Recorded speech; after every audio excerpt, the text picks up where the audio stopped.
Kabil dan Habil adalah dua anak Nabi Adam yang kisah perseteruannya terkenal hingga saat ini. Atas bisikan iblis, Kabil akhirnya membunuh Habil karena iri hati. Adam dan Hawa diturunkan di bumi setelah diusir dari surga karena larangan memakan buah huldi. Mereka menjalani kehidupan di tempat yang baru dan mulai beranak pinak. Hawa melahirkan dua pasang anak kembar laki-laki dan perempuan yang diberi nama Kabil, Iklima, Habil, dan Labuda. Kabil merupakan saudara kembar Iklima, sementara Habil merupakan saudara kembar Labuda. Adapun kisah yang paling terkenal adalah antara Kabil dan Habil.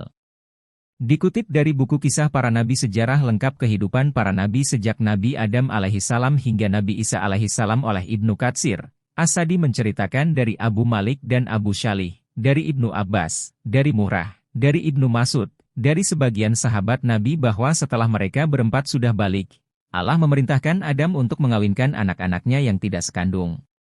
Kabil dinikahkan dengan Labuda dan Habil dinikahkan dengan Iklima.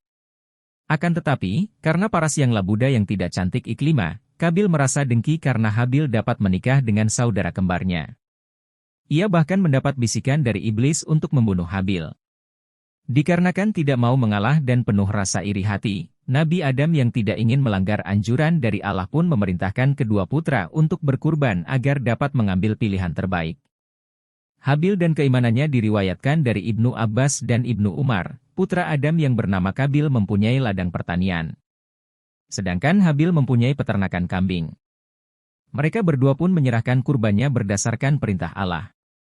Habil mengorbankan hewan ternaknya yang paling gemuk, sementara Kabil mengorbankan tanaman hasil pertaniannya dengan kualitas paling rendah. Saat itu, Allah Subhanahu wa Ta'ala mengirimkan api sebagai petunjuk dan tanda bahwa Ia telah menerima kurban dari kedua putra Adam. Api itu menyambar kurban dari Habil. Ketetapan Allah ini membuat Kabil tersulut amarah dan berkata kepada Habil, "Sungguh aku benar-benar akan membunuhmu hingga engkau jadi menikahi saudara perempuan kembaranku." Habil pun menjawab, "Sejujurnya, Allah hanya menerima kurban dari orang-orang yang bertakwa." Tidak berhenti sampai di situ, ketika Habil menerima ancaman pembunuhan dari saudaranya, ia berkata tidak akan membunuh balas Kabil. Hal ini diabadikan dalam Al-Quran Surat Al-Ma'idah ayat 28, artinya, "Sungguh kalau kamu menggerakkan tanganmu untuk membunuhku, aku sekali-kali tidak akan menggerakkanmu untuk membunuhmu. Sesungguhnya aku takut kepada Allah, Tuhan seru sekalian alam." Hal ini menunjukkan bahwa Habil tidak membalas kejahatan dengan kejahatan tetapi ia lebih memilih diam karena keimanannya. Ia merasa takut kepada Sang Pencipta jika ia ikut melakukan kerusakan di muka bumi. Habil mengajarkan kepada manusia bahwa barang siapa yang bertakwa maka ia akan mulia di sisi Allah. Kabil membunuh Habil. Kisah Kabil dan Habil ini sebagaimana yang tercantum dalam Al-Quran Surat Al-Maidah 27:31. Kabil yang gelap mata pun mengukuhkan diri untuk membunuh Habil. Sebagian ulama menyebutkan bahwa Kabil memanggul jenazah Habil selama 1 tahun setelah ia membunuh saudaranya tersebut. Sebagian ulama lainnya menyebutkan 100 tahun, sampai akhirnya Allah mengutus 2 ekor burung gagak yang bertarung hingga salah satunya mati. Dengan keadaan yang sama, burung gagak yang masih hidup menggali tanah dan memasukkan bangkai burung gagak yang telah mati ke dalamnya. Ketika itu, Kabil yang menyaksikan pergulatan kedua burung gagak tersebut segera meniru apa yang telah dilakukan mereka. Kabil berkata, "Duhai celaka aku. Mengapa aku tidak mampu berbuat seperti burung gagak ini lalu aku dapat menguburkan mayat saudaraku ini?" Kabil kemudian menguburkan jenazah Habil.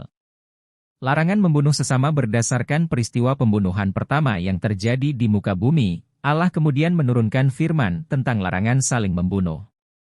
Tercatat dalam Al-Quran Surat Al-Maidah ayat 32, artinya, oleh karena itu, kami menetapkan suatu hukum bagi Bani Israel bahwa siapa yang membunuh seseorang bukan karena orang yang membunuh itu telah membunuh orang lain atau karena telah melakukan kerusakan di bumi, maka seolah-olah dia telah membunuh semua manusia.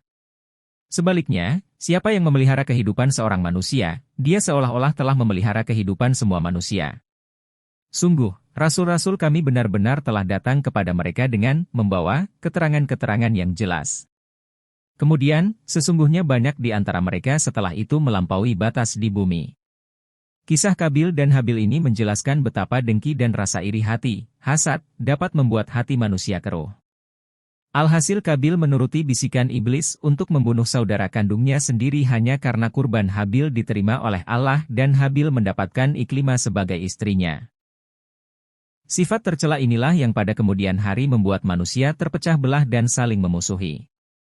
Semoga Allah Subhanahu wa Ta'ala melindungi kita semua dari sifat hasad ini.